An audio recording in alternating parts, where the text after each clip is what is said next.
Sergio Canavero is an Italian neurosurgeon that wants to transplant a human head to another human body, possibly restoring mobility to an otherwise fully quadriplegic patient. And here's how he plans to do it. Two separate surgical teams will work in concert with one another in a specialized operating suite. Both patients will be intubated and ventilated through a tracheotomy. Temperature probes will be positioned in the ear, rectum, nasopharynx, and the bladder. Both patients will then be placed in the sitting neurosurgery position. The recipient, which is the head being transplanted, will have catheters inserted into their carotid and femoral arteries, which will then be attached to a cooling unit designed to lower the temperature of the blood, thereby helping protect the brain during the transfer. Deep incisions will be made above the clavicles at the level of C5 to C6. And this is in order to expose the carotid and vertebral arteries, jugular veins, the spine, and any other relevant structures to the procedure. The muscles of the neck will be color-coded, which will help facilitate later linkage. And the last cut to be made will be the spinal cords on each patient, and the cuts will be performed at the exact same time. The recipient's head will be suspended from a custom turning stand that will act as a crane for the procedure. The head will be attached onto the donor's body via silicone tubes located at the donor's circulatory system. The transfer will only take a few seconds since the bodies will be 2.5 meters away from one another. The circulation will be restored and the recipient's head and brain will be warmed up once again. From there, every one of the severed structures, so the trachea, esophagus, musculature, cranial nerves, and even the spinal cord will be reattached. Plastic surgeons will then sew the skin closed, ensuring scarring is minimal. A test run of the procedure performed on cadavers back in 2017 took 18 hours in total, which is actually half the time that Dr. Canavero anticipated. For the real deal, the recipient will remain sedated for anywhere between a few days to a few weeks after the procedure. They'll then be reawakened once electrical conduction in the nervous system has been confirmed. Now, Dr. Canavero isn't the first to dream of a human head transplant. In the early and mid-1900s, surgeons from around the world experimented with transplanting dog heads, but it never worked out. And the dogs would die within a few hours to occasionally weeks after the procedure. Since then, various scientists have experimented with transplanting the heads of rats, mice, and even monkeys. Now, no one's going to argue against the potential of restoring a patient's mobility. That would be awesome. But I want you to think about this very carefully. Let's say the procedure is successful in the sense that the patient doesn't die on the operating table. What would the patient experience if things go wrong?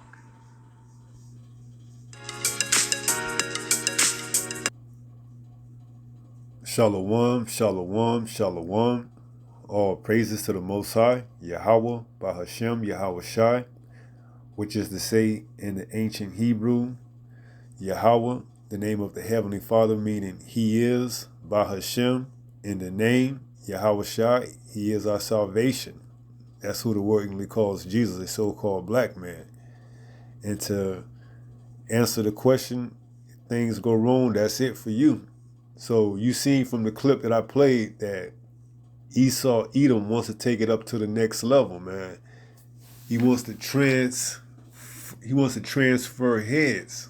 So he wants to transfer one head to another person's body, you know? So this is the direction that this mad scientist is looking to go to. He wants to build a Frankenstein. So this is 1 Timothy 6:20, and it reads, O Timothy, keep that which is committed to thy trust, avoiding profane and vain babblings, and oppositions of science falsely so-called. So Esaw Edom, in the name of science, so-called, wants to transfer heads from amongst bodies, and he's going to come out with the narrative that, it could give that quadriplegic, opportunity to walk again and to have a new body. But what nefarious act is really going on right here is what he's not telling you. You see, Esaw Esau Edom, the so-called white man, he wants to play God. He wants to have that God-like syndrome. So he wants to actually take the body of a recently deceased individual and transfer the head from a living individual onto that recently deceased individual. Now he's probably going to have a certain amount of time that he can do this procedure before that body of that recently deceased individual is no longer edible or adequate enough for him to make that transfer from one head to another. So he's probably going to have a small window of time to complete this procedure. So what came to my mind when I seen that he wants to, or when I seen this video that he wants to switch one head to another body, is that, he wants to take some of the saints and the prophets who are going to be beheaded, and he wants to put his head or somebody else's head on their bodies, and that's not out of the realm of possibilities, because you seen in the video the guy says that they want to make an incision below or right at the C5 and C6 to keep all the organs intact, and that's right where you can have that guillotine come down and behead you right at the C5 and C6, allowing your body to be what valuable enough for him to switch out his head onto your body. But let's get that in Revelation.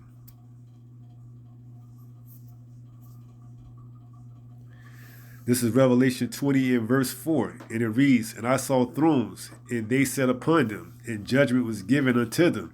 And I saw the souls of them that were beheaded for the witness of Yahushua, and for the word of the Most High, and which had not worshipped the beast, neither his image, neither had received his mark upon their foreheads or in their hands. And they lived and reigned with Yahushua HaMashiach 1,000 years." Right. So, even if he was able to somehow pull this off and behead you and take his head and put it onto your body, that body is not yours anymore. You see? That body is not yours anymore. So let's go there and let's get that in Hebrews. Because we're not worried about this body here on this plane, on this field, on this earth, Once we have left this body, that's it. He can do whatever he wants with this body, man. So if he wants to play his little weird, freaky Frankenstein scientist, so-called science experiments, by all means necessary, let him do what he gonna do, because he has an impending judgment that's coming to him for all his wickedness. So he gonna do what he do. He gonna be the wicked. That's just the wicked being the wicked, So this is Hebrews 9, and let's read it. Verse 27. And it reads, "And as it is appointed unto men once to die, but after this the judgment." You see? So if he beheads you and take your body in a timely manner and somehow transfer his head onto your body, that's no longer your body. You've already passed. You've already left. You see? So let him do whatever he's going to do, because that's just who he is. He wants to play God. He wants to be a God, So that's just part of his makeup, just being the wicked. Okay? So let's read that again. "And as it is appointed unto men once to die, but after this judgment." Right. So we not fearing what Esaw Edom could do to us. We fearing what the Most High can do. So if he wants to use his so-called science to, pull off some of his wicked, imaginations, by all means necessary, let him do whatever he gonna do, because he gonna have a judgment that's coming to him. But it's us that we're not to, be afraid of him, if he says he's going to behead us, because what? It tells us in Matthew, the 10th chapter, in the 28th verse, that what? And fear not them which kill the body. So he beheaded us and killed the body, but we already read in Hebrews 9:27 that it's only appointed once to die, The spirit, the soul goes on, it lives on forever. But it says, but are not able to kill the soul. See, he can't kill the soul, so that's why I say he can have this flesh, this body. If he want to play out his little wicked fantasies, by all means necessary. Let him do whatever he gonna do, because he gonna get judgment anyways. So it says, but rather fear him which is able to destroy both soul and body in hell. So that's what we are to fear. We are to fear him that could kill the soul and the body. You see? So why do I say this? Because you're gonna have some people that want to freely offer up, their body to this wacky madman science, in the hope that they can, live out some of their sick, sedated fantasies, And we're gonna go into scriptures and read some of those sick fantasies. So let's read this again in Matthew 10:28, and it reads, "And fear not them which kill the body, but are not able to kill the soul, but rather fear him," talking about the Most High, Yahweh, "which is able to destroy both soul and body in hell." And these people that we're going to go into right now are not going to fear him. And that's why they're going to have to be burned up with this place, which is spiritually Babylon the Great, but it's America. They're going to be burned up with the rest of the wicked here, So let's go to Romans 1. And let's get the mind of a reprobate, man. Because this man's science is going to be appealing to some, And we're going to find out who are those some people that it's going to be appealing to. Because this is just mad, man. You telling me this man is trying to... This man is trying to execute a maneuver where he could take a head of a living individual and transfer it onto a recently deceased individual, because there's no way you're going to tell me that somebody who's alive is going to willingly offer up their body to be switched to another person who cannot no longer walk or anything of that nature. No, that person who's alive is going to take the body of a recently deceased individual and transfer their head onto that body. And we're going to go into it. Okay, this is Romans 1. And let's go down to verse 18. And the headlines, unbelief and its consequences. So this is Romans 1 and 18. And it reads, "For the wrath of the Most High is revealed from heaven against all ungodliness and unrighteousness of man, who hold the truth in unrighteousness." 19. "Because that which may be known of the Most High is manifested in them, for the Most High hath showed it unto them. For the invisible things of him from the creation of the world are clearly seen, being understood by the things that are made." Right, so you can see the invisible things, who was made, by the Heavenly Father. You can see it. You can see the clouds. You can see the things that you can't, put into how they were made, like how are they in existence. You can see them though.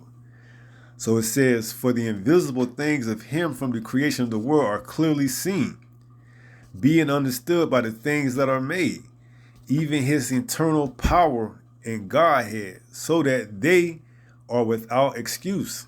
So you see the works that he's done, and there ain't no such thing as no damn Big Bang Theory that created all this stuff, man. No, there's a power that you can't comprehend that designed all this through his only begotten son, Yahushua. Okay? So it says 21, because that when they knew the Most High, they glorify him not as the Most High. Now we getting ready to come into these reprobates who something like this is going to be appeasing or appealing to, and they're going to, already being compromised, go down and, get something like this done, this procedure.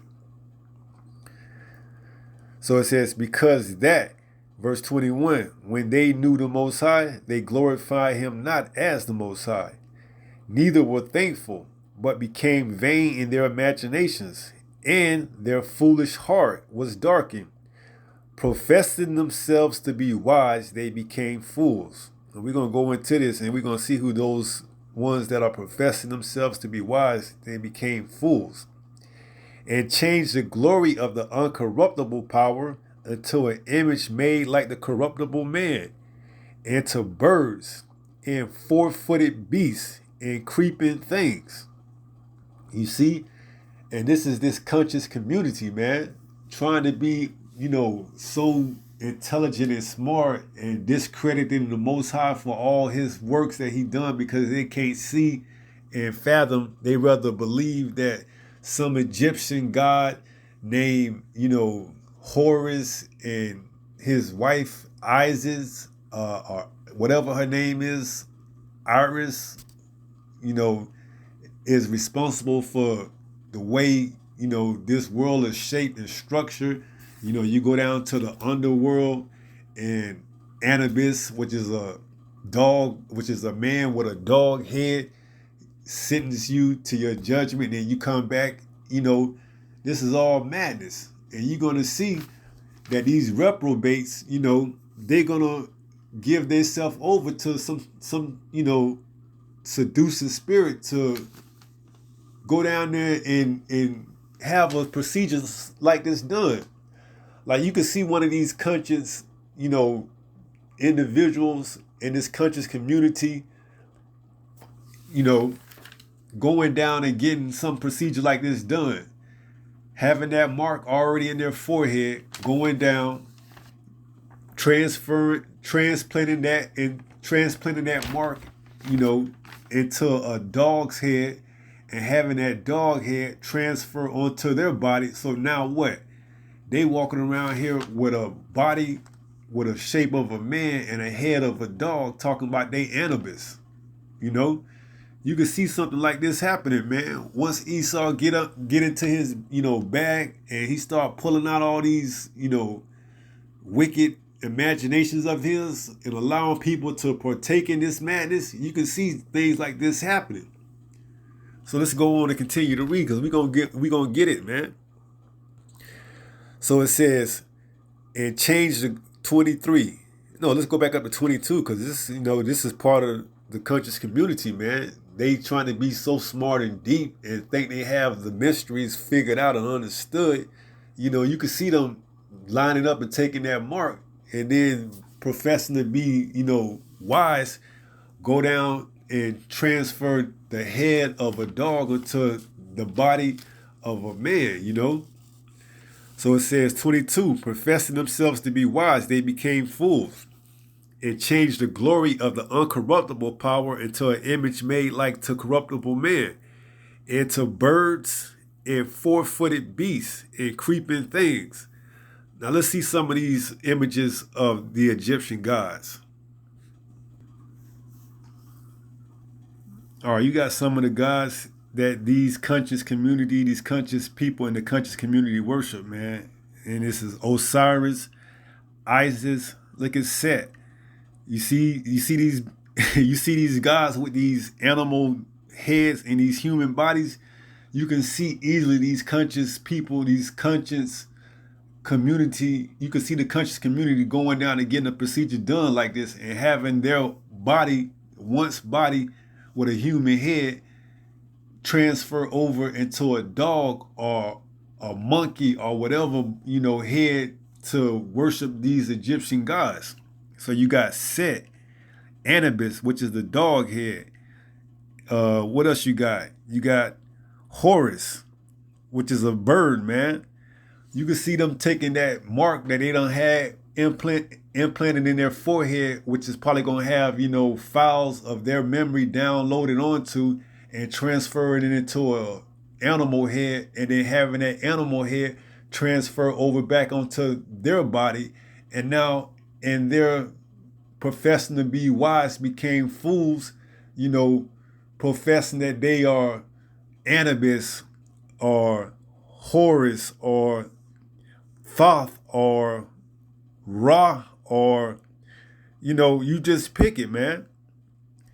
And we gonna go into it. The Most High is gonna give them over to their reprobate mind. So you can see how this is gonna play out, man.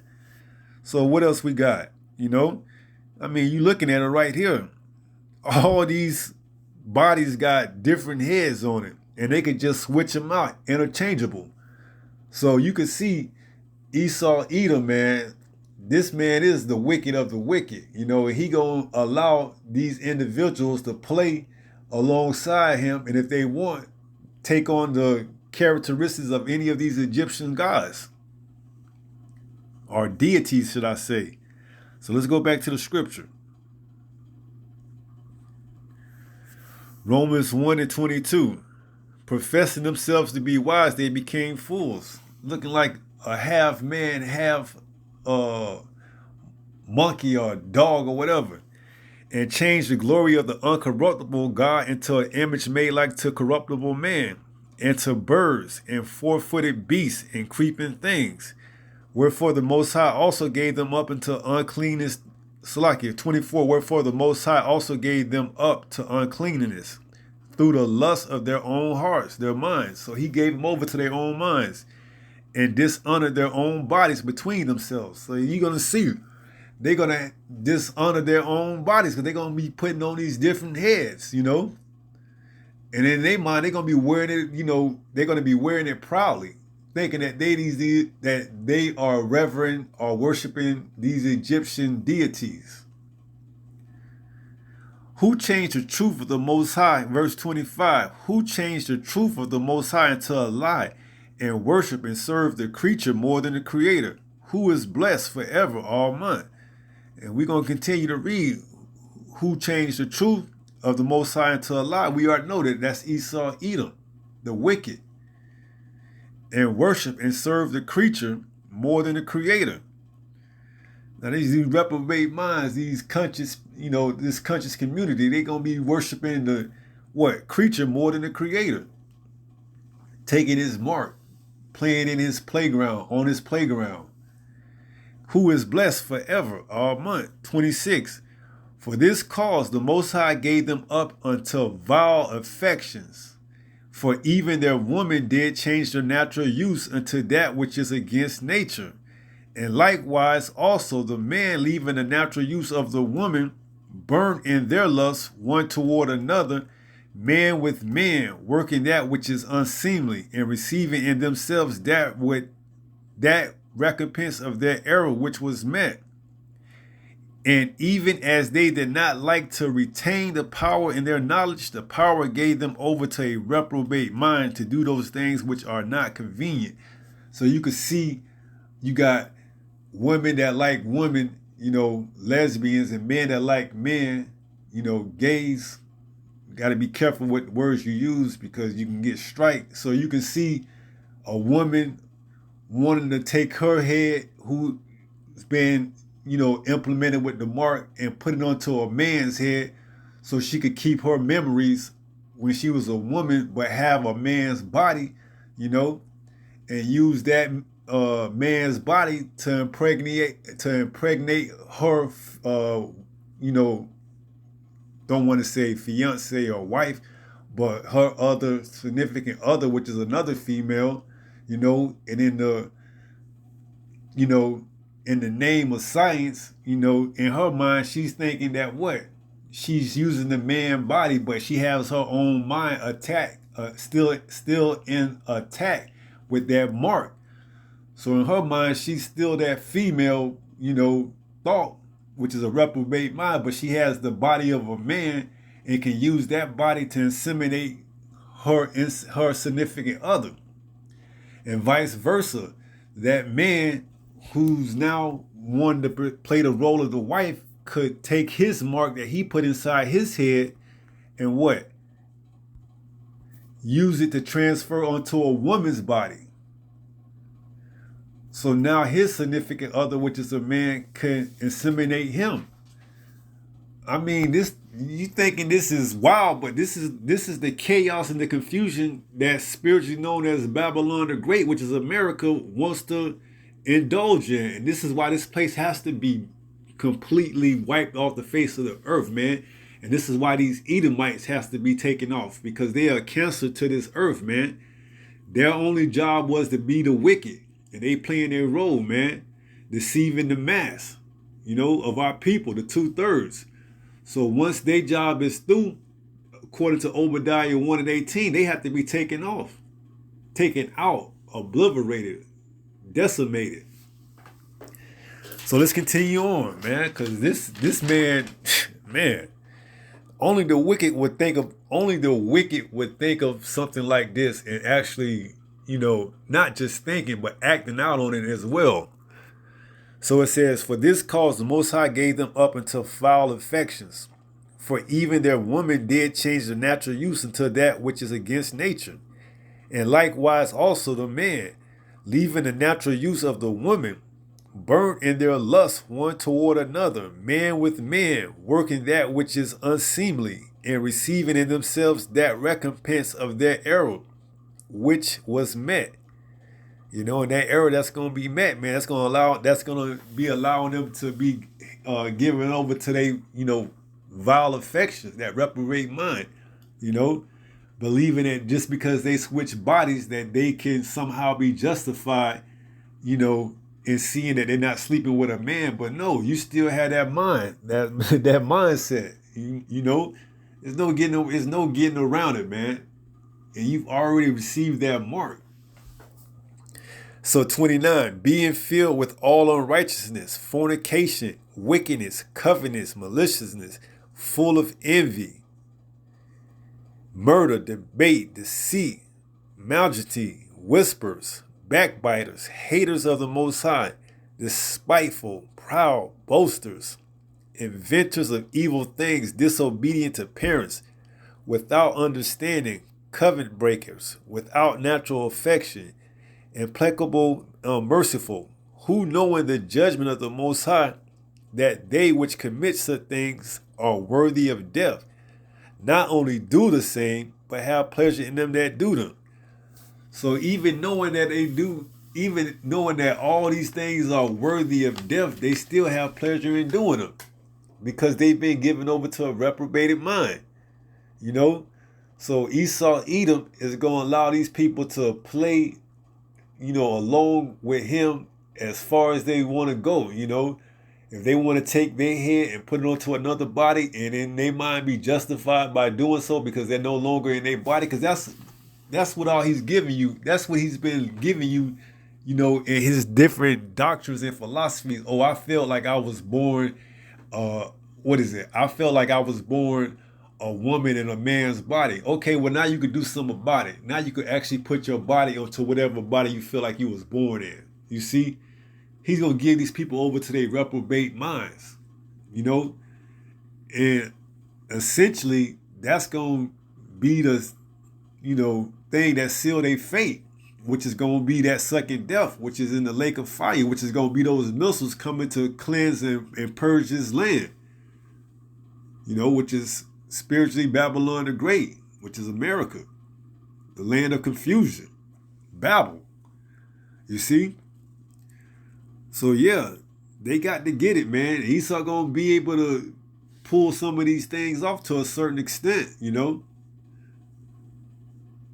But we understand if it wasn't for the elect's sake, no flesh might be saved, man. This man, the things he want to do, you can't even imagine, man. You just seen a little bit of what he want to do, switching a head of a living individual to a head of a recently deceased individual, These are the thoughts of the mind of a sadistic individual, man. And it doesn't get no more sadistic than Esau, Edom, the so-called white man.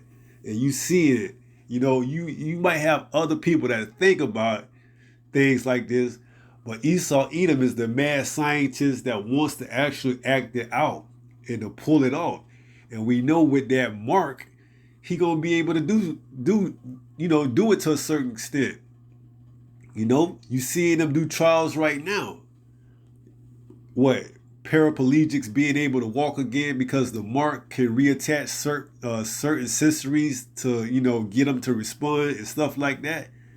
He's gonna be able to go. He's gonna be able to take it so far, before judgment comes. But trust and believe, you're gonna see some weird things, man. You might be walking about and see a man, or a woman, like we read, with a head of an animal. This is gonna be a wicked place. This is gonna be a strange society, man. This is why this place got to go. Babylon the Great got to go, man. And we seeing things lead up into that. That's why all these different doctrines and philosophies were allowed to take place here, because ultimately he gonna rest his head on his enterprise, which is that mark. That mark is gonna allow him to get certain things accomplished in his agenda that he believed. But ultimately, it's setting up and sifting between or amongst the righteous and the unrighteous. Spoken of in Amos the 9th chapter, doing the sifting. So once that judgment comes, it won't be no excuse. You had all your time in the world to get yourself together, but what? You wanted to play in this man's kingdom, in this man's playground. You wanted to take that mark and be given over to a reprobate mind. Now you're gonna be looking like a fool with a you're gonna be looking like a fool with a you're gonna have a woman's head on a man's body, man. Just so you can feel like a man. Or you gonna have a man's head on a woman's body just so you can feel like a woman. And that's gonna be the norm. It ain't gonna be like you thinking right now, like that's gonna be out. No, that's gonna be the norm. It ain't gonna be nothing for people to be sitting on buses next to one another with a dog head and a monkey head, talking about, oh, I'm worshiping Anubis, or I'm worshiping, or I'm after Zeth or Thoth or whatever one of them Egyptian gods is. No, man, Esau Edom is gonna make what you believe to be the unnormal normal. In his world, that's where he wanted to go, man. This man is completely sick, man. If he had it his way, he'll have his world completely turned upside down. That's why we at the end of his kingdom, man. He got to be taken out ASAP. This man wants to continue, taking it up to a next level, man. And now that he got this technology, he feel like this is the time that he can do that. So no, what you consider or perceive to be the norm right now is nothing what it's going to be like once this man, takes it up to that next level to a certain degree, so let's close out 1 Peter, man, because this is wild where he wants to take this thing at. 1 Peter chapter 5 and verse 8, be sober, be vigilant, because your adversary the devil, as a roaring lion, walketh about seeking whom he may devour. And he's already got a certain amount of people or followers that's following after his different philosophies that they don't even know or they're unaware of, because they think in their mind that they are so wise, but in actuality, they've been given over to a reprobate mind. They are nothing but a bunch of fools. So you can see once this thing gets implemented that you're going to have people signing up for these different procedures. At first, it's going to come out like in the name of science, we are able to take a once quadriplegic person and transfer them over to a body that works and that can now walk and run, So the thoughts of this man, wickedness is unfathomable, man. How much wickedness man could think of. And that's what he was meant to do. So we pray that we don't fall, victim to any of his snares or traps, man. And we can fight the good fight and endure to the end. So it says, be sober, be vigilant, because your adversary the devil, as a roaring lion, walketh about seeking whom he may devour. You know, and a lot of these conscious community individuals, man, they gonna go down there and get that. Because they gonna believe that they what? Anubis or Horus or Isis or whatever, man. And I can see some of them, man. Professing to be wise, they became fools. Oh, I got this dog head, man. I'm Anubis, man. Barking and stuff like that, you know? But anyways, hopefully somebody was able to take something from this, you know. If it be the Lord's will, till the next time, stay strong, stay in the faith. We almost home. Shalom.